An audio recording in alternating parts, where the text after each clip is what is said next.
You know, every government, every empire, they all swear their promises will last forever. They all insist their money is safe. And yet, history tells a very, very different story. So today, we're diving into one of the toughest questions there is. When the systems we trust completely fall apart, what actually survives?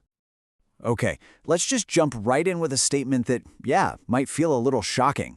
This idea that financial collapse is the norm, not the exception. Well, it flies in the face of everything we're taught. We assume our bank balances are solid as a rock, but as we're about to see, history shows us that this bedrock can turn to dust with, honestly, alarming speed. So here's the thing you've got to understand about money. It's not some physical constant like gold or land. At its absolute core, money is just a social agreement. It's a collective belief system. And that belief, it is incredibly fragile.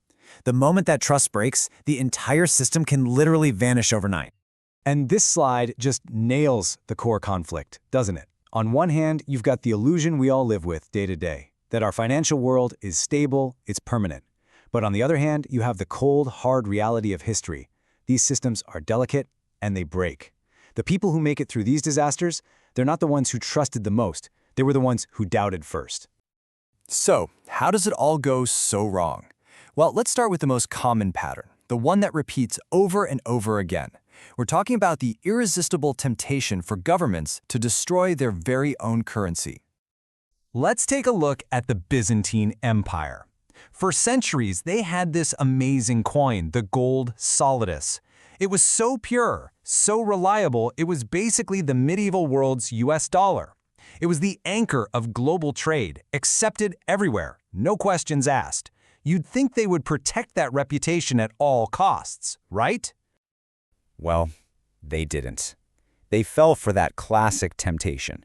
And what's crazy is just how simple this playbook is. Step 1, you start with a trusted currency. Step 2, the government secretly starts diluting it, mixing in cheaper metals to stretch the gold further. And finally, step 3, people catch on. Trust evaporates, and the value completely collapses. The solidus became just another piece of political fiction. And hey, you don't have to dust off a medieval history book to see this happen. Let's jump way forward to the American Civil War. The Confederacy, desperate to fund its war, just started printing massive amounts of its own money, the infamous graybacks. And this was the result, an inflation rate of 9,000%. The money was basically worthless before soldiers could even spend it.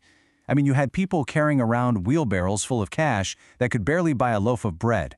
It's a brutal, brutal lesson from America's own past about what happens when a government prints promises it just can't keep. And just in case you think this is a fluke, look at revolutionary France.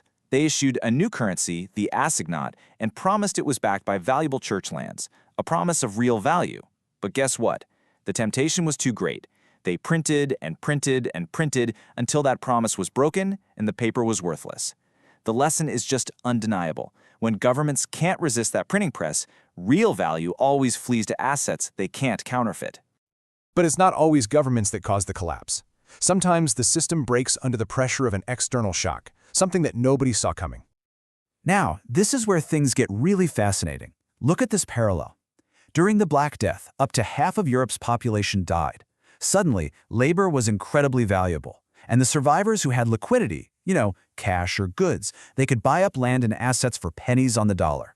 Now fast forward 700 years to the COVID-19 pandemic.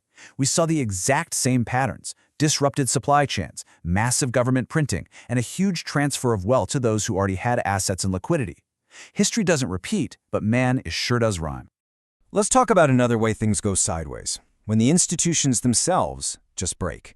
In the 1340s, Florence was the financial capital of the world, home to banking giants like the Bardi and Peruzzi families. I mean, these guys seemed invincible.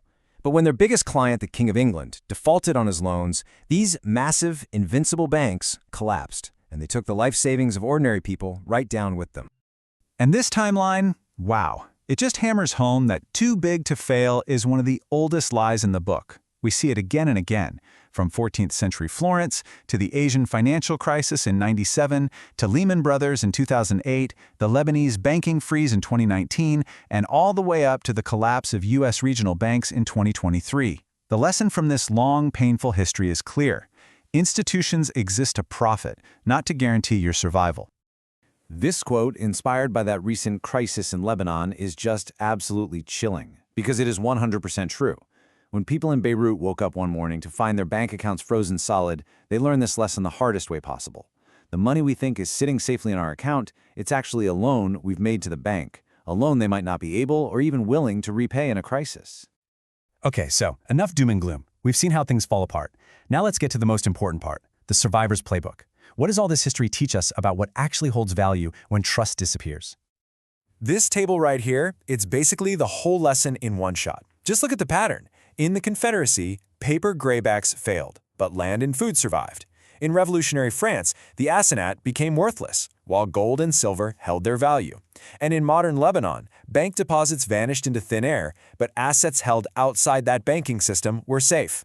The takeaway is just crystal clear. Tangible assets, things you can actually touch, consistently outlast paper promises. Okay, but that brings up a really good question, right? Is survival just about hoarding gold bars or buying up land? History shows us there's another form of wealth, one that you can't hold in your hand. It's about what you can do. Think about it. When money loses its meaning, production never does. People will always need to eat, they'll always need shelter, they'll always need things fixed. The ability to meet a fundamental human need is a form of wealth that can't be inflated away.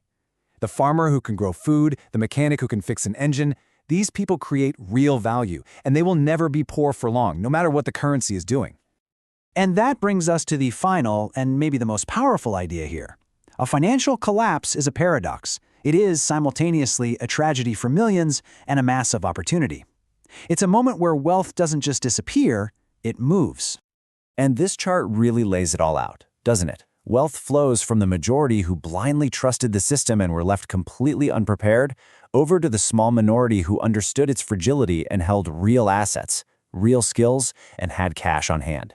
After 2008, the people with liquidity bought homes for pennies on the dollar from those who were being foreclosed on. It's a brutal dynamic, but it's the consistent reality of every single crisis. So, after looking at all this history, from Byzantium all the way to Beirut, the final question isn't for me, it's for you. When the next crisis hits, and notice I said when, not if, the distinction is going to be simple. Will you be one of the many left holding worthless paper promises, or will you be one of the few holding something real? History has the answers. It really, really pays to listen.